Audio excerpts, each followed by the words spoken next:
by convincing us that our subjective spiritual experiences are unreal. Actually, consciousness is the only thing that is real. For without consciousness, all other issues are moot. So there are a lot of issues here, but the point that I want to make is that everyone has told us since we were small that what goes on inside of our minds is our imagination. It's not real. Remember when you were a child and you had an invisible friend? Come on, every child has an invisible friend.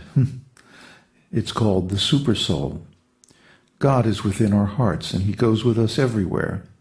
And we really do have an invisible friend within our heart. Most children are aware of this. But we are told by adults over and over again, oh, that's just imaginary. That's just a dream. Some young children remember their previous lives. But because they're told over and over again by adults, oh, that's just your imagination. That's not real. They gradually forget. And in adulthood, have no recollection of their previous existence. Well, this is tragic. Oh, but it gets worse than that. Actually, all of us have experiences of God. In dreams, the dream companion, that person who is always there in our dreams, who seems to know us so well, and who's our dearmost friend, companion. That's the dream companion, and that's the supersoul within the heart. But do we remember him? Do we even recognize him in our dream experiences? And do we recollect these experiences in our waking state? Most of the time, no. It takes a great deal of work with lucid dreaming to get to this point. And similarly, in meditation, many times in meditation, advanced yogis will have deep experiences of transcendental consciousness. But if our associates and the people in our surroundings do not validate those experiences, then perhaps we will fail to recognize them for what they are. Perhaps we'll even forget them and lock them away somewhere deep in our hearts where even we won't be aware of them anymore. But this is tragic because the real value of life is in the subjective experience of it. After all, it is we who have to live our lives, not the people around us. It is we who experience the different states of consciousness, and not the people around us, not our family or friends or the people in so-called authority. Actually, all that is an illusion, because the material world is always changing. It's temporary. And everything we experience in this world is temporary. But consciousness is eternal. We always have consciousness. What are we conscious of? Okay, there are 4 states of consciousness. 3 of them are material: deep sleep, dreaming, and ordinary waking consciousness. But the 4th state is transcendental, and that's when we are spiritually conscious. In that state, instead of perceiving things through the material bodily senses, we are perceiving things through our spiritual bodily senses. And in that state of consciousness, we are aware of the eternal nature of life. But the Western ontology says, oh no, that's not right. That's just imagination. That's just visualization. Perhaps you're having some waking dreams, or maybe a slight psychotic episode there. No, it's not psychosis. It's merely a subjective reality. And this subjective reality is described in the scriptures. It's the same for everyone. Now, if we really are hallucinating, maybe we'll see our spiritual friend as a 7-foot-tall rabbit named Harvey. But if we're seeing the spiritual reality, then our vision of spiritual existence will match the description in the scriptures. That's why the scriptures are there. to give us some standard where we can judge whether we are hallucinating or we're really experiencing the spiritual world.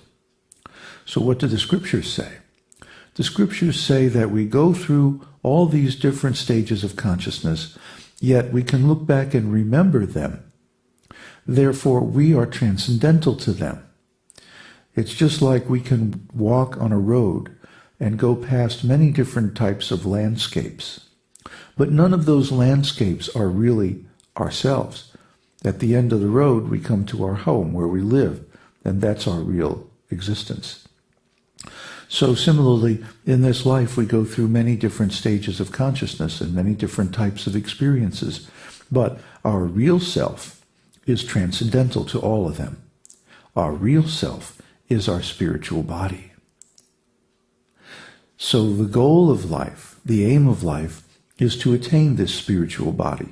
And when we see God, we see ourself as well.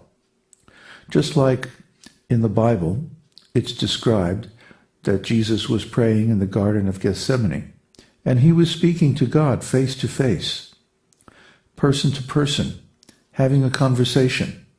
Unfortunately, that conversation wasn't written down because Jesus' disciples were sleeping. Now, you might say, how could they be sleeping? God was present right there, talking with Jesus. How could anybody sleep through that? But the fact is, God's presence was subjective. God's presence is always subjective because God is pure consciousness. So those disciples, even though they were present in the same place with Jesus, could not sense the presence of God because their spiritual senses were not yet cleansed of material contamination. That's why Jesus was the master and they were the disciples. So similarly, if we have a transcendental experience, nobody else is necessarily going to know it because it's completely subjective. Does that mean it's unreal? Not at all. Not at all. So we have to escape the tyranny of the majority view, which in the West is that if you experience something interior, something subjective, that it's not real, that it's a product of your imagination, that it's a hallucination or some kind of aberration, some kind of mental trick. No, it's not necessarily. Of course, there are such things, and people do have hallucinations, but people also have real subjective experiences all the time. For example, our very experience of being conscious is completely subjective, but yet it's real.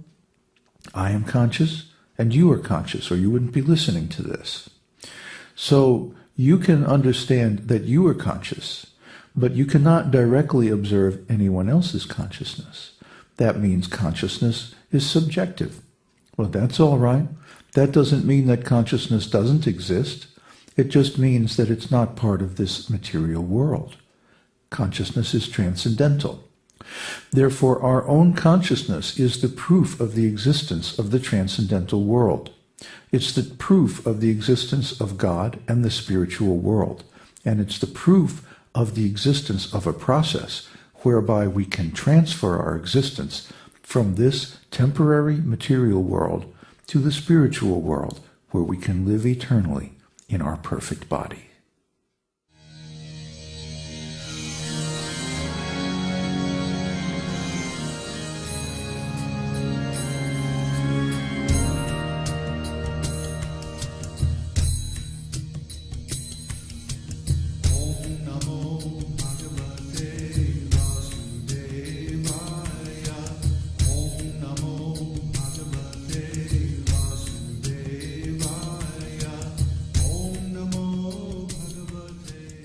We hope you've enjoyed this edition of My Perfect Body.